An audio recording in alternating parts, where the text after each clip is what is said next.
You're listening to the Cyberwire Network, powered by N2K.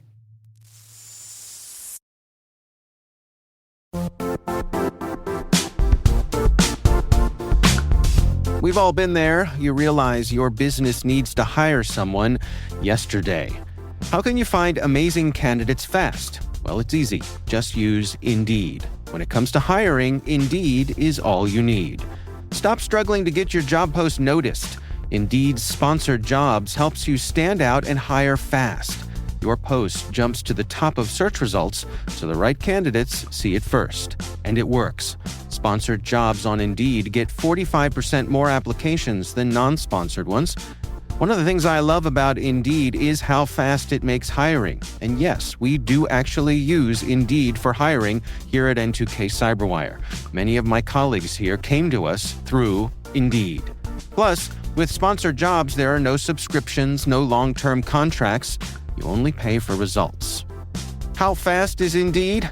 Oh, in the minute or so that I've been talking to you, 23 hires were made on Indeed, according to Indeed data worldwide. There's no need to wait any longer. Speed up your hiring right now with Indeed. And listeners to this show will get a $75 sponsored job credit to get your jobs more visibility at Indeed.com/Cyberwire. Just go to Indeed.com/Cyberwire right now and support our show by saying you heard about Indeed on this podcast. Indeed.com/Cyberwire. Terms and conditions apply. Hiring? Indeed is all you need.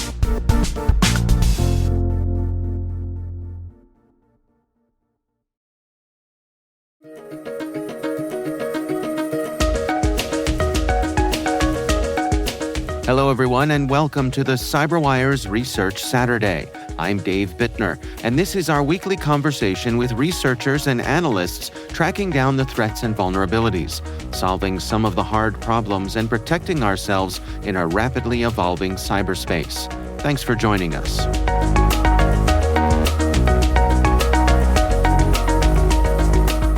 Well, we've been tracking Scattered Spider for a number of years now. We refer to them internally as KTA 243. We track it more as a associated group of individuals that tend to use social engineering. And we've been tracking them since about at least 2023. But this year, they've obviously made quite a bit of a splash, especially here in the UK, with their attacks on UK retail. And since then, moving on to the insurance industry and most recently, the aviation sector as well. That's George Glass, Associate Managing Director of Kroll's Cyber Risk Business. The research we're discussing today concerns Scattered Spider and their targeting of insurance companies.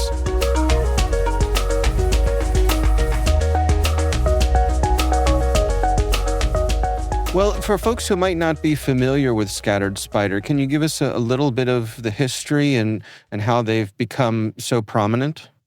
Yes, of course. The group is loosely affiliated with a online community referred to as the Com. And it's essentially a group of cybercrime actors.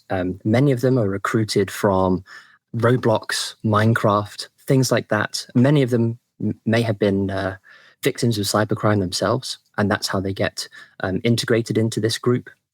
More recently, the group has been demonstrating their capabilities with social engineering with a lot more effect, especially targeting call centers for password resets and things like that.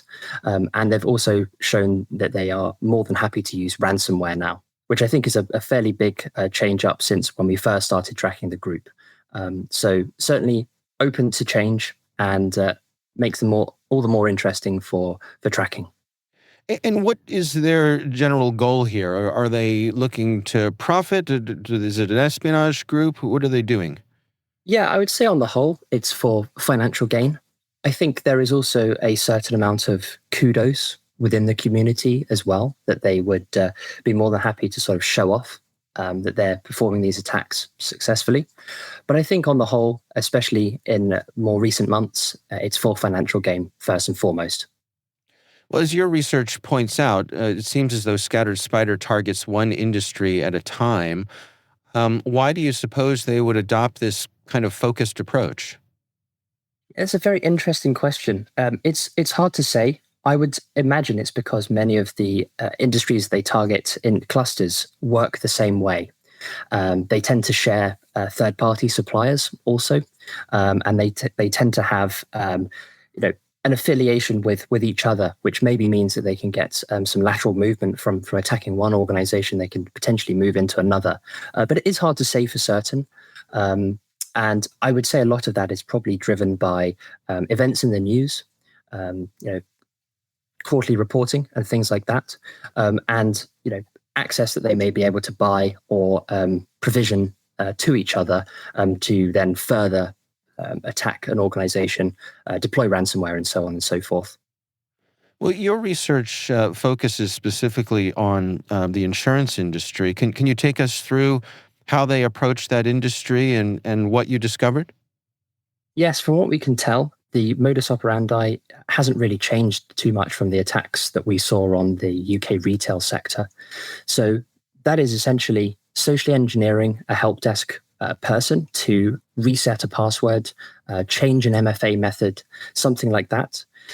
Typically, that would take 3 or 4 social engineering calls to conduct.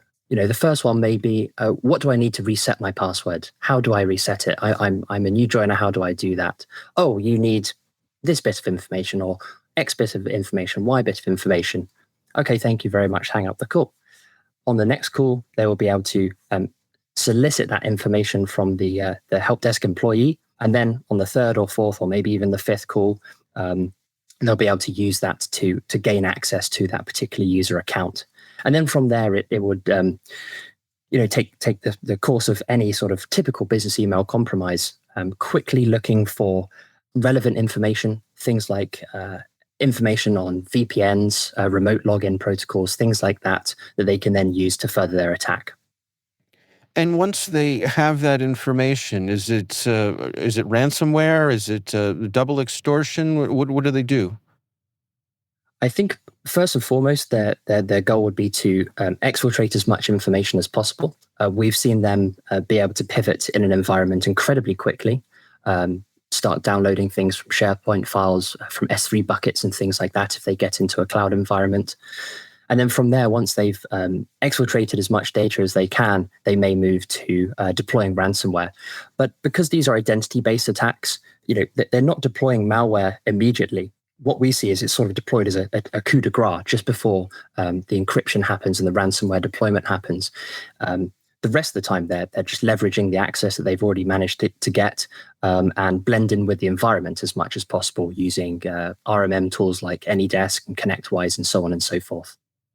How do they compare to some of the other threat groups that you track in terms of their sophistication? That's a really good question. I think because the group is so widespread, it's hard to give them a sort of a sophistication score. I don't think they're going to be developing their own malware to use as part of these attacks. I think they would be sort of in that consumer grade sector of malware. But nevertheless, they've shown huge amounts of proficiency in targeting SaaS environments and cloud environments, especially. And as I said, they're very quick to move. They know what they're after as soon as gaining access. I think they're very well aware of defensive capabilities as well, and how quickly a SOC team would be able to detect some of this activity. So they move very, very quickly, and they move straight to their actions and objectives, especially as it comes to exfiltration. And then, like I said, maybe then there's a handoff to an operator that is more comfortable deploying ransomware.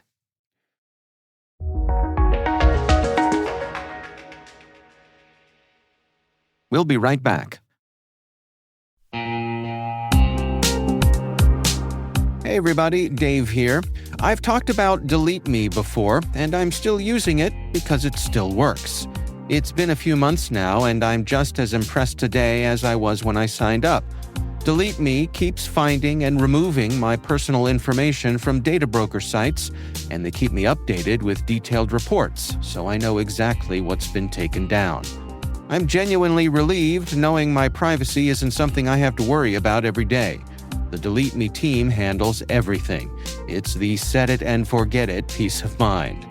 And it's not just for individuals. Delete Me also offers solutions for businesses, helping companies protect their employees' personal information and reduce exposure to social engineering and phishing threats.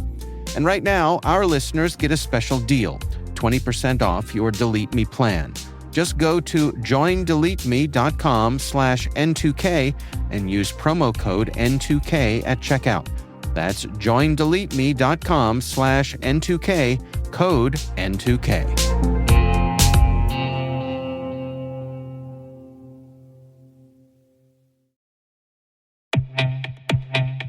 Did you know Active Directory is targeted in 9 out of 10 cyber attacks? Once attackers get in, they can take control of your entire network. That's why Sempris created Purple Knight, the free security assessment tool that scans your Active Directory for hundreds of vulnerabilities and shows you how to fix them. Join thousands of IT pros using Purple Knight to stay ahead of threats. Download it now at sempris.com/purple-knight. That's sempris.com/purple-knight.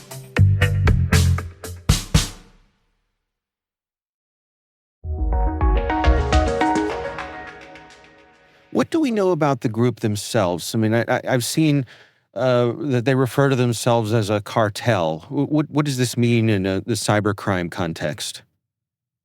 So I think really their affiliation with each other is fairly broad. As I say, they're part of this community called the Com, and especially when they're using Dragon Force, that's following a cartel model where it's a group of groups, if you will, that have sort of aligned to work together, share TTPs, share malware, and so on and so forth.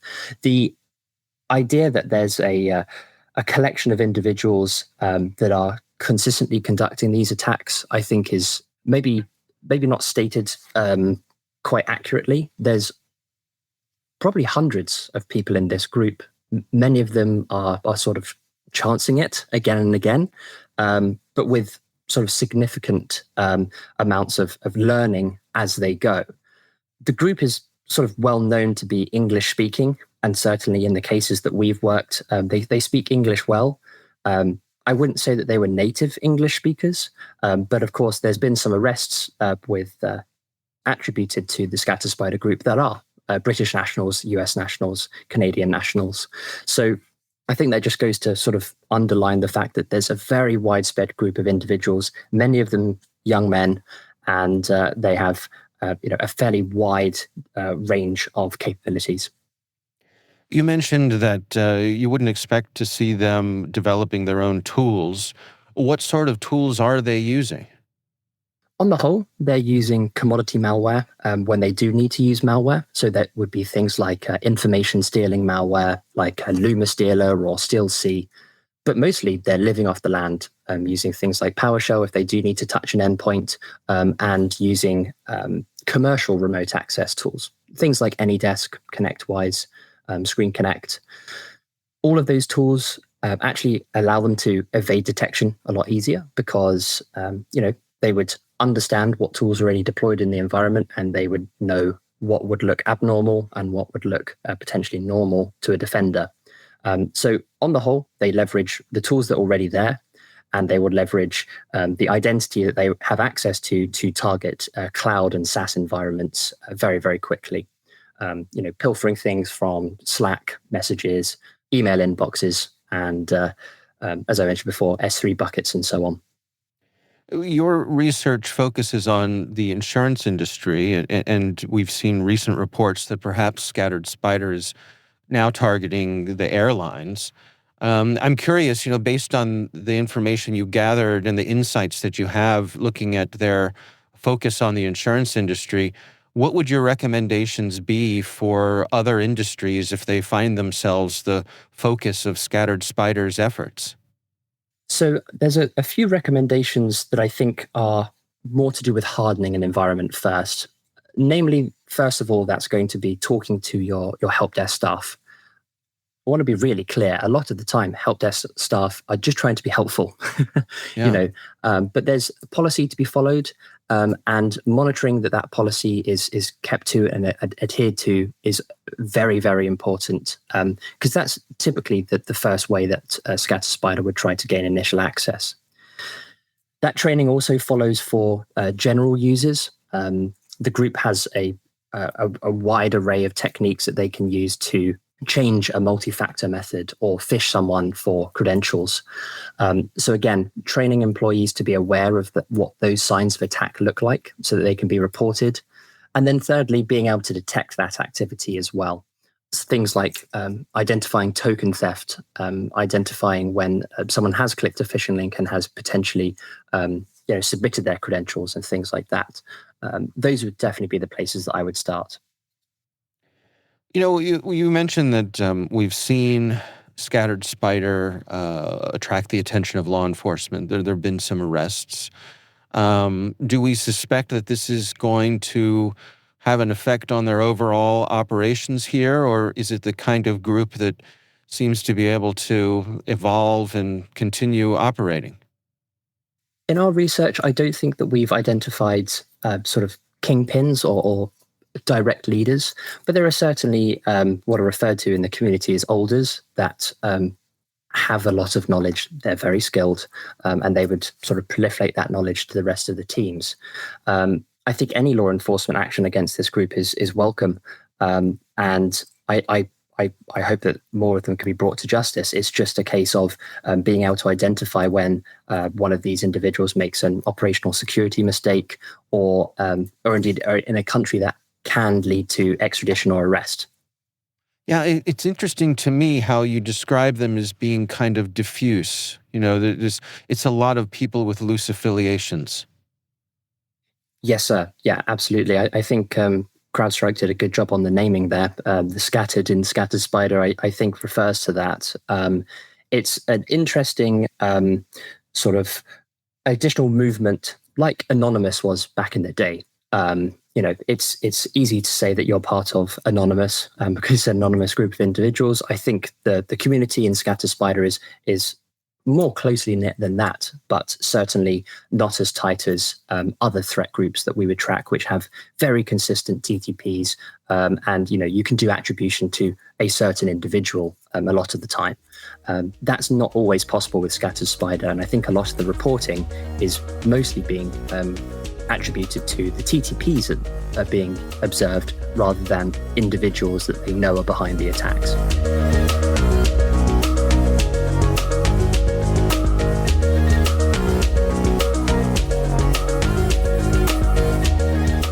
Our thanks to George Glass, Associate Managing Director of Kroll's Cyber Risk Business, for joining us.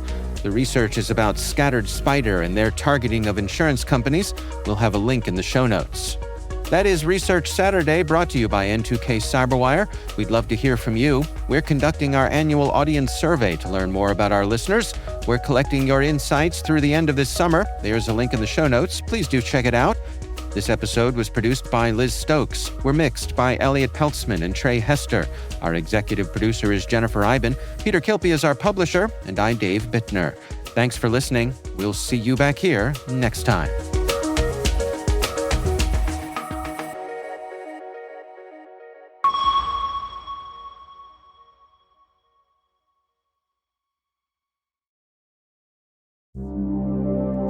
Hi, Kim Jones here. On CISO Perspectives, we get candid with the thinkers, doers, and trailblazers shaping cybersecurity leadership. No scripts, no sales pitches, just real stories and hard-earned lessons from folks who've been there. If you're looking to grow as a leader, or just want to hear how others are navigating this ever-evolving field, listen to CISO Perspectives. It's your seat at the table.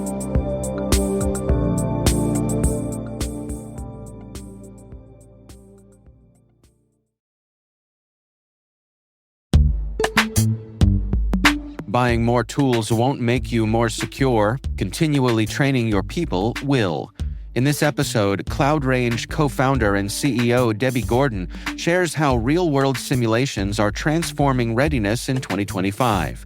Because your last line of defense isn't software, it's your team. Tune in now. Your stack depends on it.